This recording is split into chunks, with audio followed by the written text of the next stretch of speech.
국정원 댓글 사건, 원세훈 전 원장이 파기환송심에서 징역 4년 법정 구속됐지만 지금 또 완전히 새로운 국면입니다. 민간 댓글 팀장들 광범위하게 지금 수사가 진행되고 있고요. 원세훈 전 원장 별도로 추가의 기소가 필요하지 않느냐, 이명박 전 대통령 수사는 어떻게 되느냐 관심사가 지금 되고 있습니다. 아마도 이 문제를 가장 오랫동안 그 현장에서 또 일선에서 진두지휘하며 지켜오신 분이 지금 더불어민주당 적폐청산위원회 간사를 맡고 있는 진선미 의원입니다. 그래서 오늘 스튜디오에 직접 좀 초대했습니다. 진선미 의원 어서 오십시오. 네, 안녕하세요. 반갑습니다. 그 원세훈 전 원장 파기환송심 재판장에 직접 가셨었다면서요? 네, 갔죠. 왜 직접 가셨어요? 지난 6년 이렇게 정치를 시작해서 너무 많은 일이 있었고 그 일들을 이제 정권 교체까지 지나고 나서 보면 한순간 한순간이 역사더라고요. 그렇죠. 예. 예. 그래서 그 국정원 원세훈 원장은 저에게 있어서는 정말 정치의 시작이자 거의 지금까지 현재 진행형이기 때문에 그 역사의 현장에 가 있고 싶었습니다. 네. 네. 그래서 선고할 때 있었어요? 아니면 그 전 재판 진행 과정에 가셨었어요? 재판 진행 과정에도 몇 번 계속 갔고요. 근데 이제 일정이 워낙 바쁘니까 안 됐고, 그다음에 선고 재판에도 가셨어요? 예, 갔죠. 그래서 징역 4년 선고 딱 할 때, 네. 법정 구속할 때 네. 어떠셨어요? 일단은 저는 사실 그게 큰 문제가 아니라고 생각했거든요. 공직선거법보다 더 중한 법이 사실은 국가정보원법이에요. 네. 근데 국가정보원법상 정치 개입이 이미 인정이 됐기 때문에 사실은 공직선거법에 그렇게 매달릴 일이 아니거든요. 그런데 어쨌든 많은 분들이 이 공직선거법 위반이 아니다라는 것에 대한 분개했죠. 분개 그런 부분들이 있었기 때문에 일단 그 부분에 대해서 인정해서 구형량에 그대로 이렇게 선고를 했다는 거. 그러니까 항소심이 3년이었거든요. 예. 근데 그거보다 1년이 더 높았다는 것은 이제 그나마 다행인데 저는 솔직히 사실 누적하면 100년도 나와야 되는 거 아니에요? 네. 그런데 이제 그래서 저는 한 5년형, 최고형을 내려주시지 않을까. 잠깐 그 생각을 했었습니다. 근데 검찰이 구형을 4년만 했다면서요? 네, 그렇지만 하긴 구형 이상을 선고할 수 있어요. 있죠. 예, 그런 사례들이 있기 때문에. 예. 네. 그래서 양형 이유를 설명하실 때 저는 5년형을 내리지 않으실까 이 생각 잠깐 했고 그게 좀 아쉽고 그다음에 그 두 사람에 대해서 나머지 그 공범들에 대해서 차장들에 대해서 집행유예를 내린 게 저는 이해할 수가 없거든요. 네. 왜냐하면 그 사람들은 그냥 일반 국정 심리 단원들이 아니라 책임 있는 위치다. 책임 있는 위치에 있기 때문에 알겠어요. 적극 공범이죠. 그런데 참 시간 많이 걸렸습니다. 여기까지 오는데, 그죠? 네. 2012년 대통령 선거 직전에 오피스텔 감금이냐 아니냐 여기서 이제 이야기가 시작됐고 불과 몇 달 지나지 않아서 2013년 3월에 진선미 의원이 원장님 지시 강조 말씀이라고 하는 내부 문건을 그때 공개했잖아요. 네. 사실 그 문건에 의하면 국정원법 위반, 선거법 위반이 다 드러나잖아요, 이미. 저는 그렇게 생각했습니다. 근데 왜 이렇게 몇 년씩이나 걸립니까? 어떻게 보셨어요? 그러니까 저는 정말 몇 가지의 사건들이 막 이렇게 스쳐 지나가더라고요. 선고 법정에 앉아 있을 때. 근데, 저는 2013년 12월 11일 오피스텔 앞에도 잠깐 2012년 12월 11일 그렇습니다. 예, 그 오피스텔 앞에도 잠깐 가 있었고 예. 네, 또 16일 날 중간 수사 결과 발표나는 날 그날도 현장에 있었고 또 3월 8일에 원세훈 지시 강조 말씀 그것도 발표하게 됐고 그다음에 저는 이제 그때가 생각나는데 원세훈 원장이 아주 최장기 임기를 아주 잘 마쳤습니다. 네, 그리고 외국으로 가려고 했었거든요. 근데 이게 신병이 확보되지 않으면 정말 이 사건은 미궁에 빠지겠다 싶어서 인천공항에 막 쫓아가고 이랬던 것들. 근데 저는 그게 지금 이렇게 드러나 있는 사건으로 보면 박근혜 정권의 기본적 정당성이 위협을 받는 거죠. 부정선거인 거죠. 재판부도 그 말을 했거든요. 그러니까 이렇게 어마어마한 조직의 비밀 정보기관이 그렇게 전면적으로 불법 선거운동을 했다는 것 자체가 이미 한 정권의 그 정당성을 침해하기 때문에 그 정권과 관련돼 있는 모든 사람들이 이걸 전면적으로 방해를 했죠. 사실이 드러나지 않도록.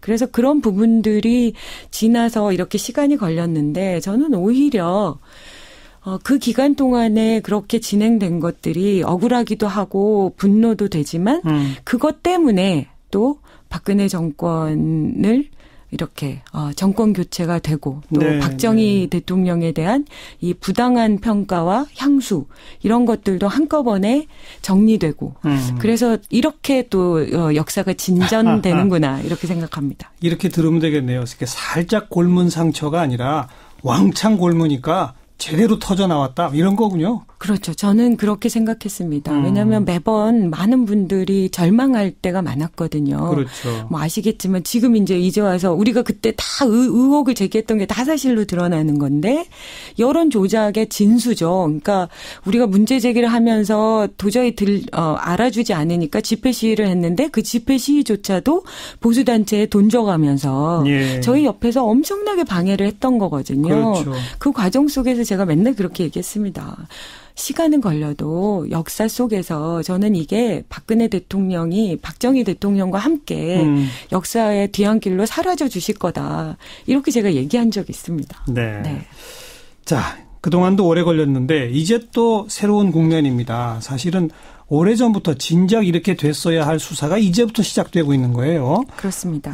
국정원 퇴직한 사람들 모임인 양지회의 전현직 간부들 지금 구속영장 청구됐고 폭넓은 수사가 진행되고 자 앞으로 이 수사는 어떻게 가야 되고 원세훈 전 원장은 어떻게 돼야 되고 이명박 전 대통령은 어떻게 돼야 하는지 말해보세요. 네, 말씀드릴 기회를 주셔서 너무 감사합니다. 네, 지난 그 몇 년 동안에 되돌아보면 사실 저희가 빙산의 일각이라 했고 전 지금도 안 밝혀지고 있는 게 이 카톡이라고 생각합니다. 그러니까 이번 대선 때도 사실은 정말 정교한 가짜뉴스 카톡들이 기가 막힌 글들이 많이 돌았잖아요. 노년층들을 상대로 엄청나게 돌았잖아요. 저희는 그게 2012년에도 있었다고 봅니다. 그런데 그것들이 철저히 서슬퍼른 그 국정원의 그 방해 공작 때문에 그런 모든 것들이 밝혀지지 않았고 그래서 지금도 그것에 대한 문제 제기를 하면 핸드폰을 확보해야만 알 수 있는 거잖아요. 카톡은. 그래서 너무 그게 억울한데 이렇게 생각합니다. 원세훈 전 국정원장이 정보 업무에 아무런 그 전문 지식도 없이 전격적으로 국정원에 이렇게 임명한 이유 자체가 이미 이명박 대통령이 그 이명박 정권을 제대로 유지하고 그리고 그 이후에 보수 정권의 재창출에 올인하기 위해서 저는 처음부터 계획했다라는 생각을 합니다. 그렇기 때문에 이 모든 것들이 원세훈 원장의 선에서가 아니라 그 국정원이라는 건 기본적으로 대통령 직속 기관이고 그렇죠. 그리고 2011년 10월 달에 박원순 시장의 재보궐선거가 있었거든요. 그때 본인들은 당연히 이길 거라고 생각했는데 박원순 시장이 됐고요. 그래서 그때 전면적으로 보강을 한 거거든요. 그런데 국정원법상 그렇게 조직을 개편하는 거, 확대 개편은 반드시 대통령의 인가를 받아야 되도록 돼 있습니다.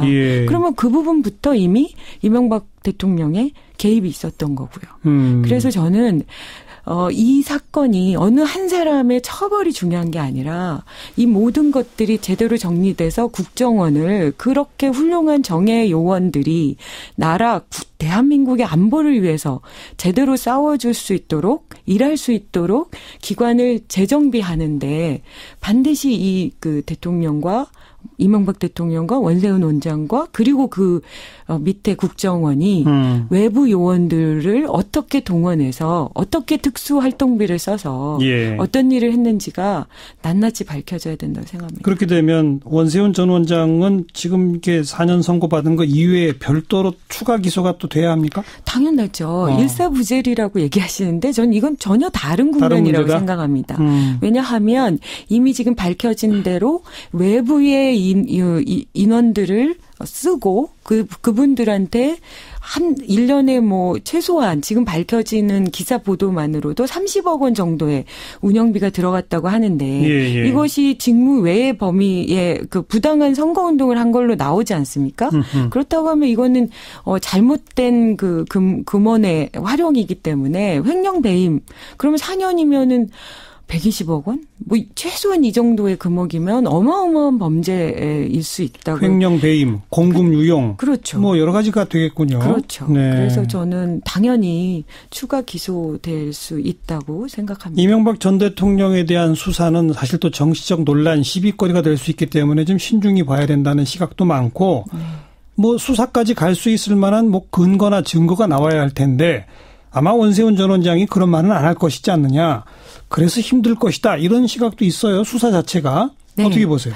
그거는 이제 수사 기법상의 그 차이도 있을 것 같고요. 저는 사실관계에 대한 해석의 차이라고 생각합니다. 제가 아까 조금 전에 말씀드린 것처럼 원세훈 원장이 본인이 안고 가기에는 너무나 큰 어떤 범죄에 본인의 혐의가 씌워진다고 하면 그것에 대해서 본인이 뭔가 경감하기 위해서라도 사실관계를 밝힐 수 있는 거죠. 근데 많은 분들이 일사부재에 의해서 그분이 뭐 5년 이상 뭐 더 처벌받지 않을 수 있는 거 아닌가? 뭐 다시 기소되기 어렵지 않은가? 이런 전제로 보면 그분이 굳이 이명박 대통령의 범죄 사실에 대해서 뭔가 이런 여지를 밝힐 이유가 없지만 지금 드러난 상황으로는 충분히 그럴 것 같고요. 그리고 의외로 지금 수사 과정 속에서 새롭게 밝혀지고 또 그 분들이 다 전면 부인할 것 같았는데 의외로 솔직히 얘기하고 이렇게 있다고 하시니까 그렇습니다. 저는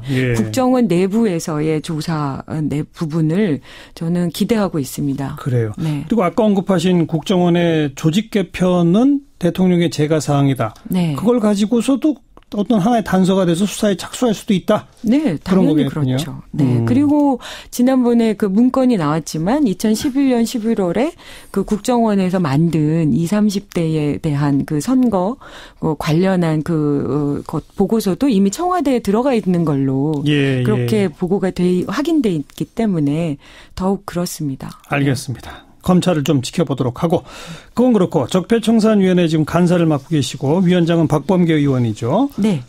당의 적폐청산위원회는 기본 임무가 뭡니까? 우리가 정권 교체를 통해서 수많은 국민들께서 원하시는 일 중에 가장 중요한 부분이 결국은 적폐청산이라는 부분이었고요. 그래서 새롭게 정권이 시작되고 그 과정 속에서 각 부처마다 또 관련된 그런 적폐들에 대한 청산 작업을 저희들이 같이 살펴보고 그것을 독려하고 또 여러 가지 의제들을 발굴을 해내고 이런 부분들을 관련 상임위별로 의원들을 모아서 지속적으로 관리하려고 만든 위원회입니다. 각 정부 부처마다 이런 위원회들이 하나씩 만들어지고 있잖아요. 그렇습니다. 그러니까 그것을 당과 연계해서 같이 조직적으로 관리해 나간다. 네, 그거로군요. 네. 지금 일단 국정원, 검찰, 경찰 뭐 이런 권력기관의 어떤 적폐 그리고 개혁. 이게 1번 과제가 되겠죠? 그렇습니다. 네. 그다음에 두 번째는 뭐가 됩니까? 그러니까 저희가 지금 구조가 일단 최고위원인 박범계 의원님 위원장이고 간사는 2명입니다. 국정원 관련한 정보위원회의 김병기 의원과 제가 간사이고요. 다른 위원들은 말씀드린 대로 이제 경찰 쪽, 안행위 쪽도 있고 그리고 환경부도 있고 또 산자위도 있고 그 자원외교 관련 4대강 뭐 이런 4대강 것들. 이런 부분들도 있고 그리고 이제 국방부는 방산비리. 그리고 기재부 공정거래위원회는 이제 불공정 거래나 담합 의혹이 있었던 거 그리고 예전에 권력형으로 부당하게 예산이 편성된 부분들 이제 이런 부분들을 좀 더 확인하기로 돼 있고요. 정무위는 또 금융적폐에 관한 그래서 뭐 실례로 들으면 이미 뭐 하나은행에 관한 인사비리는 뭐 어느 정도 사실관계가 아주 뭐 확실하게 드러나고 있는 부분들도 있고요. 그리고 신한은행 관련해서 그 부분 관련해서 이명박 대통령의 형님이신 분에게 이미 어떤 정치 자금이 3억 원이 전달됐다라는 그 부분이 전혀 수사되지 않고 이렇게 묻혀진 그런 부분들에 대해서도 좀 제대로 밝혀보려고 그렇게 하고 있고요. 네. 그리고 뭐 당연히 아시겠지만 뭐 방송통신위원회 뭐 이런 쪽 방송 적폐, 언론 적폐 이 부분과 또 문화체육관광부는 뭐 여전히 블랙리스트 관련. 블랙리스트 관련. 예. 네, 그래서 이런 부분들을 다 좀 한꺼번에 좀 공유도 하고 또 이렇게 뭐 한 상임위에서만 문제되는 것일 수도 있지만 또 여러 상임위가 알겠습니다. 네. 그런데 적폐청산이 제1의 과제인 건 맞습니다만 또 동시에 미래를 향한 일도 해야 되잖아요. 네. 정기국회가 열리면 정기국회에서 국정감사도 하지만 또 내년도 예산안도 통과시키고 또 각종 법 개정도 해야 되고. 그렇습니다. 적폐청산을 언제까지 어떻게 마무리한다 이런 무슨 그랜드 시나리오 같은 게 좀 있어야 되지 않을까요? 고민입니다만 저는 그렇게 생각합니다. 실제로 우리가 국정원 사건이 또 오히려 보여주고 있다고 생각합니다. 어떤 일정한 시간이 중요한 것이 아니라고 생각하고요.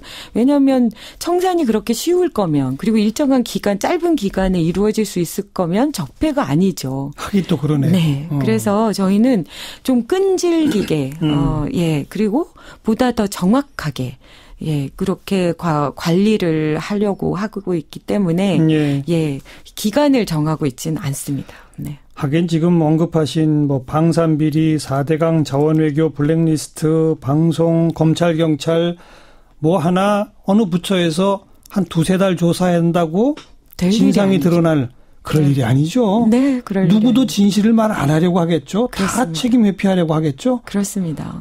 네. 오래 걸리겠는데요. 네, 쉽지 않습니다. 그런데 저는 우리 이미 국정원 이 관련해서 2012년부터 시작하면 벌써 횟수로 5년 우리 잘 견뎠습니다.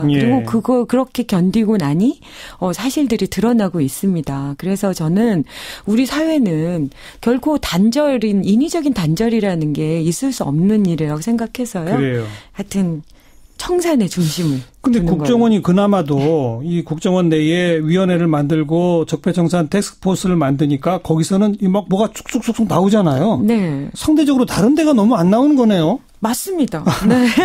그래서 저희가 이런 날이 있나 싶을 정도로 예를 들면 이제 제가 행정안전위원회이기 때문에 경찰들과 관련해서 뭐 개혁위원회 추진 진행 상황들 이렇게 보고받을 때면 또 검찰도 마찬가지고.